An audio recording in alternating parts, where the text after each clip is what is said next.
Hey, balik lagi di channel PNLN, tetap di segmen tanya warga. Kali ini agak spesial, kita di proyek.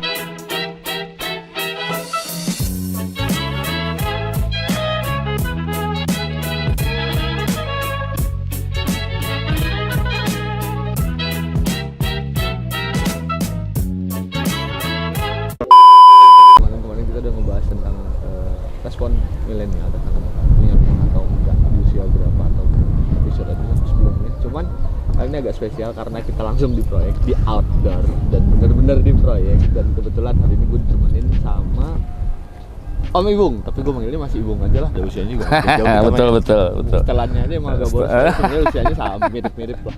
Nah, Mas Ibung ini kebetulan kalau di kantor kita di PMPLN itu posisinya cukup strategis karena beliau bertanggung jawab di level produksi. Nah, mungkin kenalan dulu. Nih, Mas Ibung. Mangga, Mas Ibung. Oke. Terima Mas kasih, Mas Adit. Perkenalkan, saya Ibung. Saya bertanggung jawab di produksi untuk semua proyek PMPLN. Kebetulan sekarang sama Mas Adit kita lagi ada di proyek Mulia Land Patria. Nah, rumah subsidi itu kan kemarin-kemarin ada kekhawatiran teman-teman, gue mending pilih rumah real estate, komersial dan lain-lain. Cuman memang pada akhirnya kekhawatirannya sebenarnya lebih ke arah ya harga, ada uang, ada barang gitu kan. Nah, ini gue mau coba buktiin sama teman-teman dalam artian ngobrol sekarang itu kita ngomong mulai dari spek kita buatnya start dari awal seperti apa, pemilihan kualitas mutu bahan yang kita gunakan di rumah subsidi seperti apa. Jadi ya langsung sama pakarnya, ya nggak Mas Ibu? Oke, jadi boleh. pertama sekarang kalau misalnya sudah kita pasti kan cari lahan dulu nih. Betul. Cari lahan. Lahan itu terbangun untuk sekian banyak unit gitu kan? Ya, Oke. betul. Langkah pertama setelah dapat lahan Mas Ibu? Kita biasanya setelah dapat lahan itu yang pertama sih pasti legalitas ya.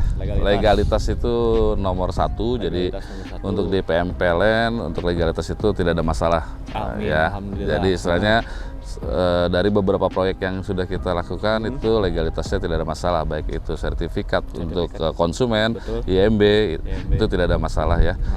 Untuk kita sendiri proyek perumahannya tidak ada masalah karena izin-izin yang diwajibkan oleh Pemda itu sudah ada semua gitu. Jadi langkahnya setelah legalitas kita beres, Legal, oke. ya legal beres, kita masuk ke pematangan lahan. Pematangan lahan itu apa aja tuh? Pematangan lahan itu biasanya orang sebut cut and fill ya, cut and pembentukan badan jalan dan kafling. Oke. Topo kayak gitu-gitu kalau Topografi itu masuknya di prarencana, jadi istilahnya dia butuh data untuk elevasi tanah yang kita beli ya, betul. gitu. Itu masuknya di perencanaan, gitu. Pematangan lahan ya pertama sih kita pematangan itu kenapa orang nanya?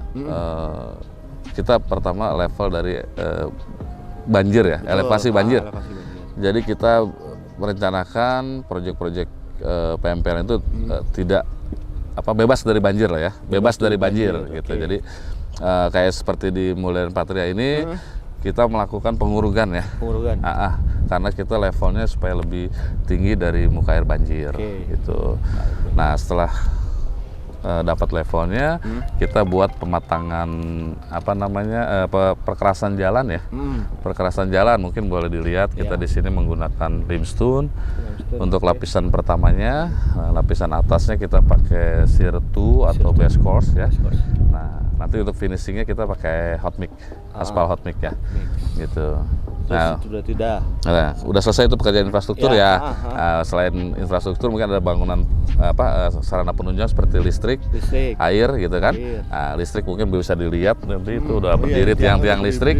Jadi ketika rumah selesai mungkin listrik langsung nyala. Target kita seperti itu.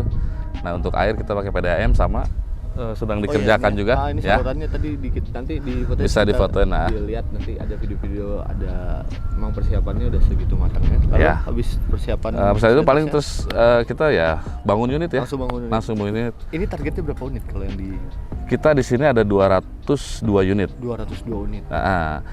Kita terus terang untuk tahap 1 kita bangun sekarang ini 117 unit, mungkin nanti bisa dilihat fotonya. Kenapa kita buat 2 tahap? ya karena kita sudah sold sekitar 117 itu. Mantap. Jadi, 117. Ya, jadi kurang lebih seperti 117. Nanti mungkin ketika ini bangunan berdiri, mungkin marketing kan tetap bekerja tuh. Mungkin selisih 1 bulan kita bangun yang sisanya. Gitu. Berarti nah sekarang udah tuh. Nah kita masuk tadi ngebangun unitnya.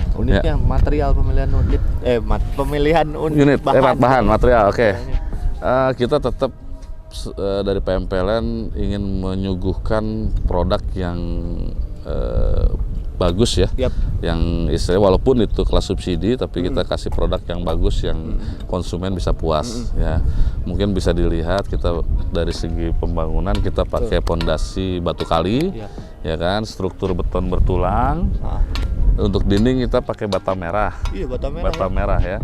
Mungkin di sebagian, ya mungkin kalau di Cirebon kebanyakan mayoritas batu merah, atau ada yang pakai bata ringan ya.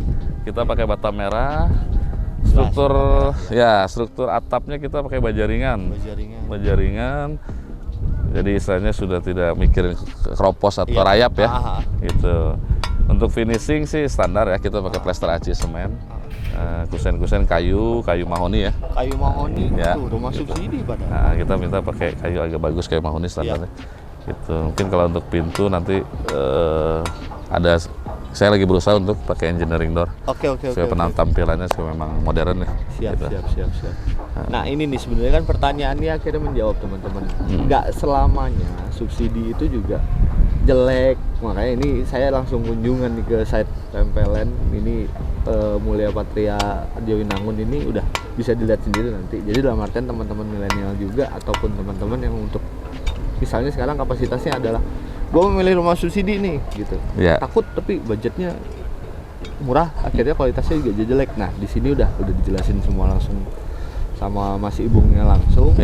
Nanti kita bakal lihat lagi, maksudnya nanti ada kita tampilin video-video tentang masalah yaitu tadi yang disebut secara di awal tadi, persiapan lahannya juga udah, ini materialnya limestone untuk jalan masuknya, terus di sirkuit nanti bakal di finishing sama hot mix ya.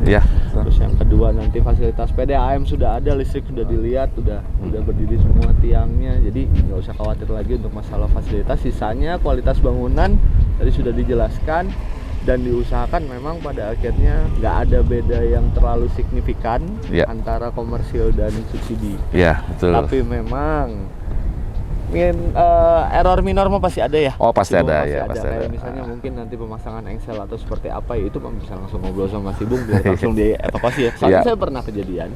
Jadi customer yang dulu di Kuningan ya. Betul. Kuningan itu sudah menempatin kurang lebih sekitar hampir hitungan bulan gitu. Komplainnya cuma masalah papan nama, karena papan namanya belum selesai. Karena secara online bla bla bla kayak gitu tuh orang agak susah. Ya sudah gitu. Sampai ke urusan sekecil engsel pintu. Nah, saya sampaikan ke Mas Ibung dalam artian itu buat teman-teman, jadi nggak usah ragu lagi, jangan usah khawatir lagi untuk dalam artian memilih fasilitas betul. Mumpung ada pembiayaannya murah, budget juga santai ya kan. Betul. Udah langsung dapat unit, usia muda atau memang jadi investasi ya silahkan saja. Tapi yang pasti ini pelakunya yang membuat unitnya. Jadi kalau memang masalah spesial atau tidak spesial sudah dijelaskan panjang lebar tadi sama Mas Ibung. Terima kasih waktunya. Sama-sama Mas Adit. Ini bahagia pisan, kita kapan lagi ngonten. Panas-panasan ya. Angin. Tapi hari ini tidak panas. Nggak terlalu panas ya. Tapi menyenangkan sih. Nanti sambil jalan-jalan kita lihat kualitas barang-barangnya. Stay tune terus di akun channel PM PLN. Jangan lupa like, comment, dan subscribe. Kalau bisa jangan sampai terlewat tiap episode, karena episode berikutnya kita bakal bahas yang lebih asik lagi. Oke. Sampai jumpa lagi. Thank you. Adios. Dadah.